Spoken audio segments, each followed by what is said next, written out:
Good morning, नमस्कार। मैं हूं आपके साथ प्रियंका शर्मा। रिपब्लिक भारत में आप सभी का बहुत स्वागत है। सुबह के 9 बज चुके हैं। इस बुलेटिन में मेरे साथ मेरी सहयोगी सुजाता भी हैं। बड़ी खबर आपको बताएंगे हिमाचल प्रदेश के मंडी से, जहां पर चुनावी मैदान में एक तरफ विक्रमादित्य सिंह है, दूसरी तरफ कंगना रनौत है। और ऐसे में कंगना रनौत पर विक्रमादित्य सिंह का पलटवार। कंगना को खुली बहस की चुनौती दी गई है। हल्की भाषा का प्रयोग कर रही है कंगना। यह भाषा हिमाचल की संस्कृति नहीं है। बड़ी खबर आपको बता रहे हैं, कंगना रनौत पर लगातार विक्रमादित्य वार पलटवार कर रहे हैं। खुली बहस की चुनौती भी दे डाले हैं और कह रहे हैं जिस भाषा का इस्तेमाल कंगना कर रही हैं वो हमारी संस्कृति की पहचान नहीं है। तो दोनों के बीच लगातार जुबानी जंग जारी है। कंगना को खुली बहस की चुनौती दी है विक्रमादित्य सिंह, जो कि मंडी से कांग्रेस के प्रत्याशी हैं। कंगना रनौत जो बीजेपी की प्रत्याशी हैं। दोनों के बीच लगातार वार पलटवार जारी है।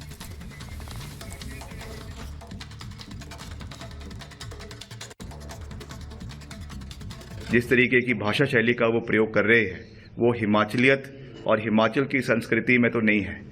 ये ज़रूर है, अगर मैं उसको एक शब्द कहूँ जो मुंबई में ज़्यादा इस्तेमाल होता है कि ये एक टपोरी लैंग्वेज है, जो भाजपा और ख़ास करके मुंबई के अंदर कुछ इलाकों में जैसे बॉलीवुड में कहा जाता है उस तरीके की शब्दावली का अगर प्रयोग यहाँ पे कर रही है तो उनको तो मैं नमस्कार ही कह सकता हूँ। नहीं, वो जो पहनना है उन्हें वो पहने, हमको कोई दिक्कत नहीं है।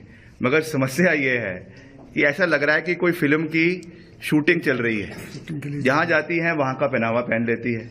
उनको लग रहा है कि ये कोई जो है इलेक्शन का कैंपेन नहीं है कि कोई जहाँ के वहाँ पे फोटोज खींचना शुरू कर देंगी। ऐसे चुनाव नहीं लड़े जाते हैं। ये कोई सीरियसनेस नहीं है, ये केवल जो है एक बनावटी चेहरा है लोगों को जो है प्रभावित करने का। मगर अंदर से जो सब्सटेंस होना चाहिए वो सब्सटेंस नहीं है, नॉलेज नहीं है, इन डेप्थ अंडरस्टैंडिंग नहीं है, हिमाचल के इतिहास के बारे में जानकारी नहीं है, देश के इतिहास के बारे में जानकारी नहीं है। मैं उनको फिर से ओपन चैलेंज कर रहा हूँ।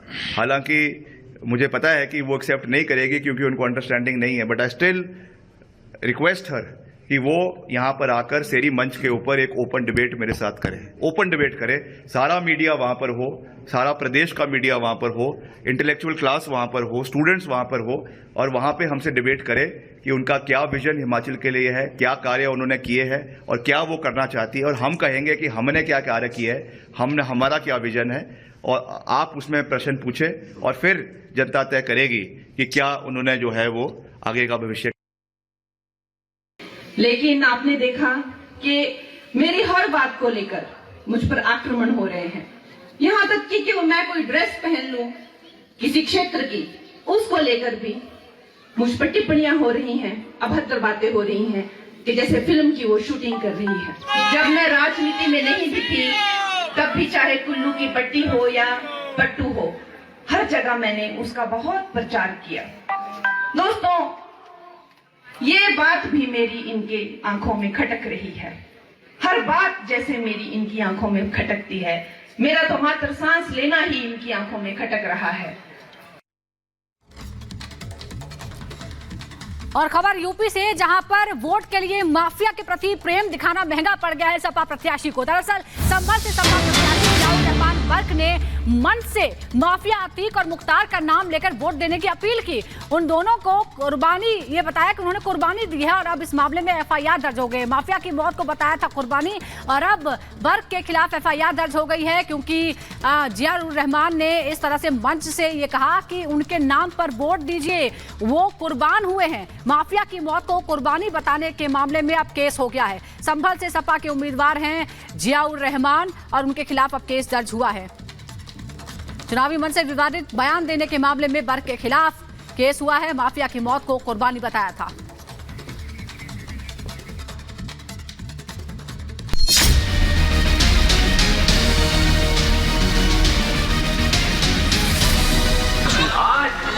जो हालात संभल और प्रदेश और देश के अंदर पूरे मुल्क में है, किसी से डरे छुपे हुए नहीं है। हम सिर्फ अल्लाह के सिवा किसी से डरते नहीं और इंशाअल्लाह इस इलेक्शन के अंदर तुम्हारा इज्जत फेल करने का काम करेंगे। जब इंडिया गठबंधन की सरकार बन जाएगी तो प्रदेश की हुकूमत भी, मुझे उम्मीद है, ज्यादा लंबे टाइम तक अपनी बैसाखी पे टिक नहीं पाएगी। कोई अतीक अहमद के नाम पर वोट मांग रहा है तो कोई मुख्तार अंसारी के नाम पर वोट की फरियाद में लगा है। किसी को माफिया से हमदर्दी है तो कोई नाम लिए बगैर माफिया का जिक्र कर रहा है।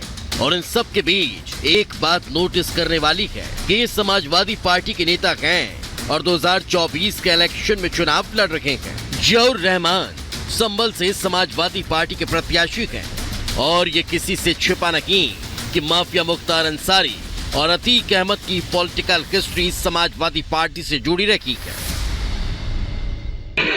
जो कुर्बानी, जो परेशानी बीजेपी के टाइम में हुई है वो आपको ज्यादा बताने की जरूरत नहीं है। चाहे आजम खान साहब को जेल में डालकर, उनके पूरे परिवार को जेल में डालकर जो किया गया है, चाहे हमारे शाहबुद्दीन साहब हो, अतीक अहमद साहब हो, मुख्तार अंसारी साहब हो, जो उनके साथ में जो सूरत हाल हुई है कोई उसको भूल नहीं सकता। मेरी गुजारिश है आप सब लोगों से, कसम है आप लोगों को कि उनकी कुर्बानी क्यों जाया मत होने दें। संभल के जिस मंच से अखिलेश ने इस चुनाव को देश के भविष्य का चुनाव बताया, उसी मंच से समाजवादी पार्टी के नेता सैकड़ों परिवारों की खुशियों को मातम में बदलने वाले मुख्तार अंसारी और अतीक अहमद को वोट के तौर पर इस्तेमाल कर रहे हैं। जियाउर रहमान बर्क की पहचान शफीकुर रहमान के पोते और संभल से समाजवादी पार्टी के उम्मीदवार के तौर पर है, लेकिन सियासी मंच से भड़काऊ बयान को लेकर पुलिस ने एफआईआर दर्ज कर ली है। मुख्तार अंसारी और अतीक अहमद जब जिंदा थे तब समाजवादी पार्टी ने उनके आतंक को अपनी सत्ता का जरिया बनाया और अब उनकी मौत को सियासी सीढ़ी के तौर पर इस्तेमाल करना चाहते हैं। इन माफियाओं के मुस्लिम वर्ग में पैठ मानी जाती है और इस समुदाय का एक तबका ऐसा है जो इनके कहने पर वोट करता था। मुख्तार और अतीक अपने प्रभाव वाले इलाके में खौफ की बिनाह पर वोट इधर से उधर करवाते थे और कई लोग इन माफियाओं के कहने पर इसलिए वोट डालते थे क्योंकि वो गुर्गों के तौर पर काम करते थे। अब इन्हीं तीनों तरह के वोटरों को साधने के लिए समाजवादी पार्टी के नेता माफिया का नाम ले रहे हैं और ये सब जानते हैं कि यूपी में माफिया राज का खात्मा को चला है। संभल में 7 तारीख को मतदान होगा। अखिलेश की पार्टी को लगता है कि अगर यूपी में योगी के मिशन 80 को रोकना है तो फिर अतीक मुख्तार की मौत के सिंपैथी कार्ड और डराने धमकाने की रणनीति ही काम कर पाएगी। इसलिए प्लान यही है कि माफिया कार्ड चलाकर वोटरों को अपने पाले में लिया जाए और इसे जस्टिफाई करने के लिए नई नई थ्योरी गढ़ी जा रही है। ऐसे फॉर्मूले बनाए जा रहे हैं जिसे बीजेपी के कार्ड बताया जा रहा है। ये अलग बात है कि समाजवादी पार्टी चौतरफा घिर चुकी है। मुख्तार अंसारी मर गया, अतीक अहमद मिट्टी में मिल गया, मगर उसके नाम पर जिस तरह की राजनीति अखिलेश यादव की पार्टी कर रही है और जिस वोट बैंक के लिए जानबूझकर भड़काऊ एक्सपेरिमेंट किया जा रहा है, वो इस बात पर मुहर है कि सियासी गलियारों में इन माफियाओं को जिंदा रखने की हरदम कोशिश की जाएगी। Bureau report, Republic Bharat. इसी खबर पर हमारी सहयोगी अनामिका सिंह काली हमारे साथ जुड़ गई है। अनामिका, जिस तरीके से सपाइयों का वोट के लिए माफिया प्रेम जाग गया, ये कहीं इन्हें उल्टा ना पड़ जाए, क्योंकि ऐसे में इनकी कोशिश है कि बीजेपी की यूपी में 80 के रण को रोकना और जितने भी माफियाओं के समर्थक हैं उनको वोटर्स के रूप में अपनी तरफ लेना। क्या ये चल पाएगा? और देखिए, समाजवादी पार्टी पहले से ही इस तरह की राजनीति करती रही है। आपको याद होगा जब अतीक अहमद की मौत हुई थी या बाकी अन्य जिनका जिक्र किया जा रहा है भाषण के दौरान, उस वक्त भी अखिलेश यादव ने इन मुद्दों को लेकर सवाल खड़े किए थे। तो कहीं ना कहीं समाजवादी पार्टी ये बात जानती है कि चाहे वो माफिया हो, चाहे बैकग्राउंड कुछ भी हो, वो समाजवादी पार्टी के समर्थित वोटर रहे हैं और इन वोटरों का समाजवादी पार्टी को फायदा भी होता रहा है लगभग हर चुनाव में। लिहाजा ऐसे नाम लेकर के समाजवादी पार्टी ये चाहती है दरअसल कि वोटों का ध्रुवीकरण कर सके और संदेश दे सके लोगों में कि देखिए, हम इन मौतों को या इस तरह के लोगों को भूले नहीं है, हमें इनकी मौत का अफसोस है। और जो ये लोग थे, चाहे अतीक अहमद का जिक्र किया जा रहा हो, चाहे बाकी लोगों का जिक्र किया जा रहा हो, इनके जो थोड़े बहुत समर्थक बचे हैं अभी भी, उनके वोट समाजवादी पार्टी के पाले में आके गिरे चुनाव में, ये कम से कम यहाँ पे प्रयास दिखाई देता है। हालांकि ये बात सच है कि समाजवादी पार्टी को हर चुनाव में इसका फायदा होता रहा है और शायद यही वजह कि समाजवादी पार्टी ये चाहती है कि इस बार के चुनाव में भी ऐसे भाषण देकर, या उसके नेता ये चाहते हैं इस तरह के भड़काऊ भाषण दे करके कम से कम जो उनके कोर वोटर्स हैं, जो उनको वोट देते रहे हैं, वो छिटके नहीं, वो कहीं जाए नहीं समाजवादी पार्टी में, फिर से वोट करें। और शायद यही वजह है कि जिनकी मौत 1.25 साल पहले हो चुकी है, जिनका रिकॉर्ड रहा है आपराधिक, जिनके ऊपर सैकड़ों मुकदमे रहे, उनकी भी मौत को लेकर एफर्ट है कि किसी तरह से लोगों को गैल्वेनाइज किया जा सके और इस तरह से सहानुभूति के नाम पर वोट हासिल किए जा सके। हालांकि 4 जून को पता चलेगा कि कितने कामयाब मिलते। बहुत बहुत शुक्रिया आपका अनामिका इस जानकारी के लिए।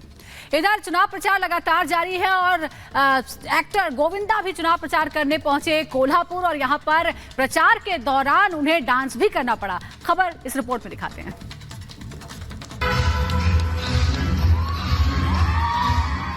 महाराष्ट्र के कोल्हापुर में सुपरस्टार गोविंदा ने डांस किया, जो सोशल मीडिया पर जमकर वायरल हो रहा है।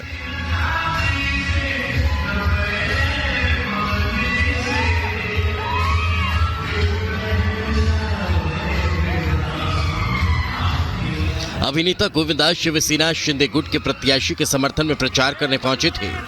इसी बीच समर्थकों ने गोविंदा से डांस करने की मांग कर दी। गोविंदा ने अपने फैंस को निराश नहीं किया और बीच स्टेज पर ही डांस करने लगे। इसी बीच समर्थकों के साथ साथ मंच पर मौजूद नेताओं ने भी तालियां बजाकर गोविंदा की सराहना की।